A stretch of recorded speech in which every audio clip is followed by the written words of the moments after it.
नमस्कार।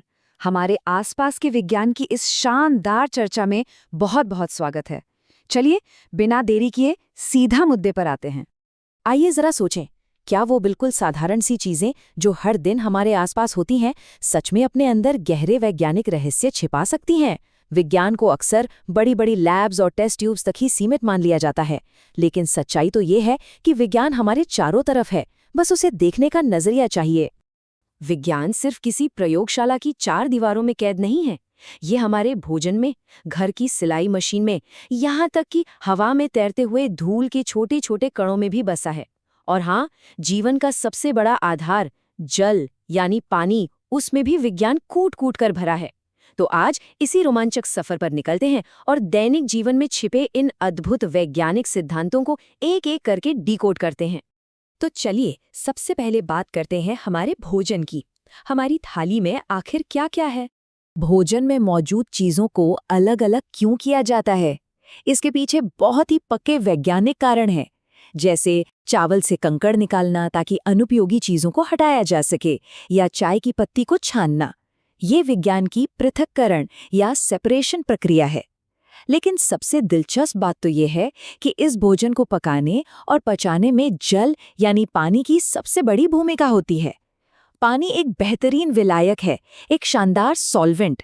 ये चीनी, नमक और भोजन के जरूरी पोषक तत्वों को अपने अंदर आसानी से घोल लेता है, जिससे हमारा शरीर उन्हें ग्रहण कर पाता है और शरीर से अपशिष्ट पदार्थों को पसीने या मूत्र के रूप में बाहर निकालने का काम भी पानी ही करता है। आगे बढ़ते हैं और देखते हैं गति और मापन का विज्ञान। चीजें आखिर कैसे चलती और मापी जाती हैं? ये जानकर सच में हैरानी होती है कि प्राचीन सभ्यताओं ने दुनिया को मापने के लिए कितने शानदार और अनोखे तरीके खोजे थे। हड़प्पा सभ्यता में बेहतरीन ज्यामिति यानी ज्योमेट्री का इस्तेमाल हुआ। प्राचीन मिस्र में क्यूबिट चलता था, जो कोहनी से लेकर उंगली के छोर तक की लंबाई थी। और दुनिया के अलग अलग हिस्सों में फुट का इस्तेमाल हुआ, जिसकी लंबाई हर इलाके में थोड़ी बहुत बदल जाती थी। है ना कमाल की बात? अब जरा गति यानी मोशन की बात करते हैं। स्थिर चीजों और चलती हुई चीजों के बीच के फर्क को देखते हैं। एक घर या एक मेज अपनी जगह पर स्थिर है, मतलब वो विराम अवस्था में है। वहीं दूसरी तरफ आसमान में उड़ती हुई चिड़िया या सिलाई मशीन की लगातार चलती सुई गतिशील है। यहीं से ये दिलचस्प सवाल उठता है कि आखिर गति को परिभाषित कैसे किया जाए। यहीं पर एक बहुत ही मजेदार वैज्ञानिक कॉन्सेप्ट सामने आता है, आवर्ती गति या पीरियोडिक मोशन। ये वो गति है जो एक तय समय के बाद खुद को बार बार दोहराती है। इसका सबसे बेहतरीन और जाना पहचाना उदाहरण है घर की सिलाई मशीन।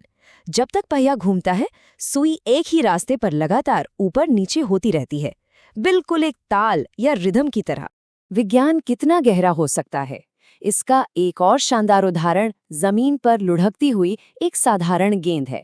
बाहर से देखने में लगता है कि वो बस सीधे आगे जा रही है, लेकिन असल में वो एक बेहद जटिल डांस कर रही होती है। वो एक सीधी रेखा में आगे बढ़ती है, जिसे सरल रेखीय गति कहते हैं, और साथ ही साथ वो अपने अक्ष पर लट्टू की तरह घूम भी रही है, जिसे घूर्णन गति कहते हैं। एक ही समय में दो दो गतियां।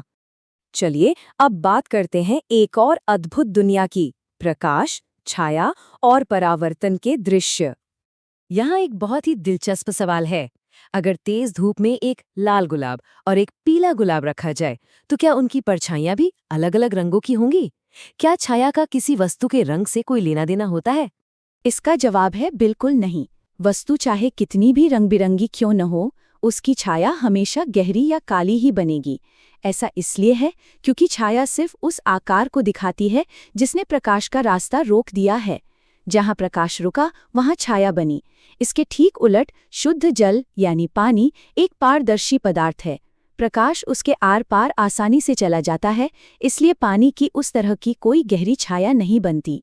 एक और हैरान करने वाला फैक्ट, एक साधारण सा सूची छिद्र कैमरा या पिनहोल कैमरा दुनिया को बिल्कुल उल्टा करके दिखाता है। जी हाँ, जब इस कैमरे से तेज धूप में सड़क पर चलती गाड़ियों या लोगों को देखा जाता है, तो उनका प्रतिबिंब अंदर कागज पर पूरी तरह से उल्टा बनता है।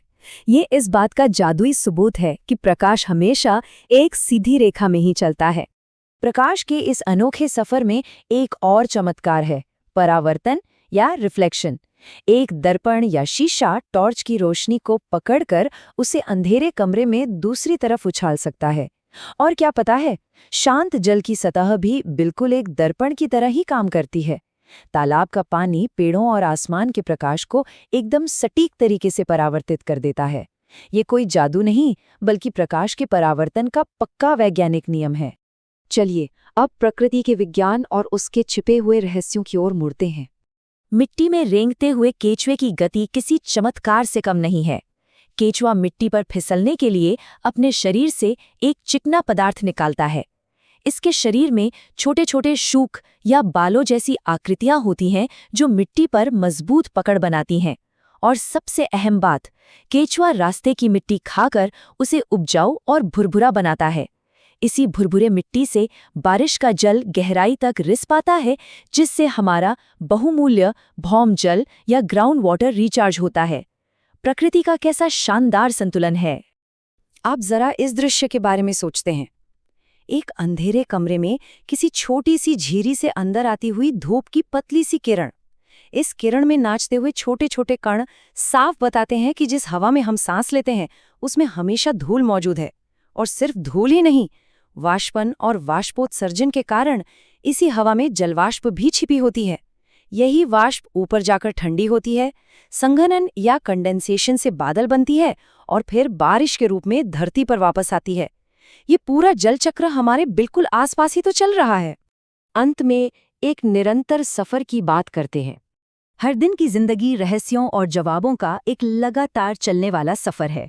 तो अब जरा आसपास नजर दौड़ाते हैं। कौन सी छिपी हुई गति, प्रकाश का कौन सा खेल या जल चक्र की कौन सी अदृश्य घटना इस पल घट रही है।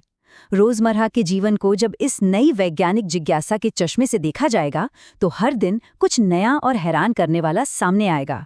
तो बस ऐसे ही सीखते रहें और आसपास की दुनिया के इन शानदार रहस्यों को महसूस करते रहें।